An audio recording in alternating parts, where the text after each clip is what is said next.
Hey everyone, welcome to my review of Baby Farm. So, I just finished watching it, and honestly, I'd give it a solid 8.5 out of 10. Nigerian Nollywood movie Baby Farm, produced by Mo Abudu, streaming on Netflix, is a gripping thriller that delivers a heart-pounding experience from start to finish. Starring an exceptional ensemble cast, Rita Dominic, Joseph Benjamin, Genovevah Umeh, Jenny Steady, Oyinye Odokoro, Langley Kirkwood, Kiki Omeili, and Folu Storms, this film takes viewers on an intense emotional journey. From the very first scene, Baby Farm had me on edge. My heart raced, my palms sweated, and I had to pause multiple times just to catch my breath. What makes it even more chilling is that the horrifying events depicted might not be far from reality for some young women in this country. The film peels back the curtain on the sinister underbelly of some so-called foundations and NGOs, exposing the corruption and exploitation that hide behind charitable facades. The actress who portrayed Adana deserves an entire garden of flowers.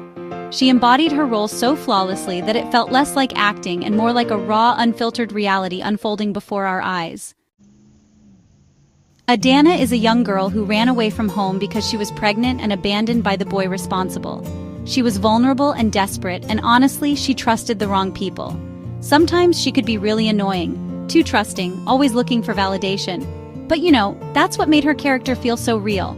There are so many Adana out there, young girls who just don't know how cruel the world can be until it's honestly too late. Her need to belong, to feel safe, is exactly what landed her in trouble. And what's even worse? Every single time she got into trouble, someone else suffered for it. I need to see her in more major roles. Her talent is honestly undeniable. Ebon, who is already stellar in Breath of Life, somehow managed to outdo herself here. Honestly, every actor in this film brought their A-game. Dr. Evans and his wife, wow, they delivered really chilling performances. Dr. Evans and his wife foreigners who came to Nigeria and established the Evans Foundation Clinic. These two were failures in their own country, struggling with poverty, hopelessness, and hunger. But when they came to Nigeria, they saw an opportunity. Not a legal one, but, you know, one that thrives in lawlessness. So they set up a baby farm because, honestly, they knew just how easy it would be. They understood that Nigeria's protective system was, well, weak, that police could easily be bought, and that, sadly, human lives could be turned into a business model. And you know what? They were right. Their success, it wasn't because they were particularly smart or anything. It was simply because in Nigeria, money runs everything. The police, politicians, even society itself, they all just let them thrive. No questions asked. This is Nigeria. There is no law. The law is money. Just make money and we are the money. Charisse Uko, played by Rita Dominic, and her husband added an extra layer of depth to the narrative. Rita Dominic's character and her husband, they represented a sad reality, like the desperation of couples trying to conceive. In Nigeria, the pressure to have children is, honestly, so intense, and many women are forced into desperate measures just to avoid shame.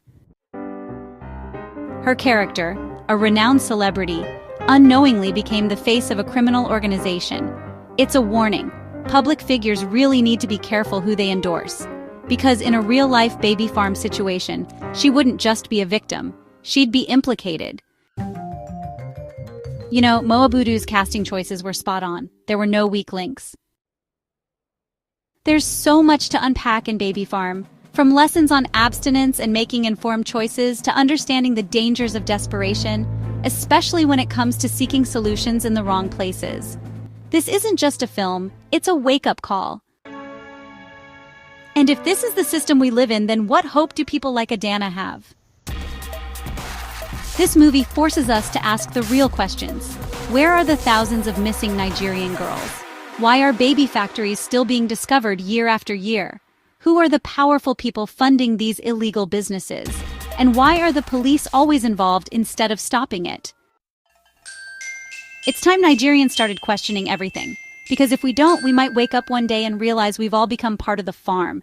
This movie is a most watched, I recommend. So follow Folktales 2 for more updates.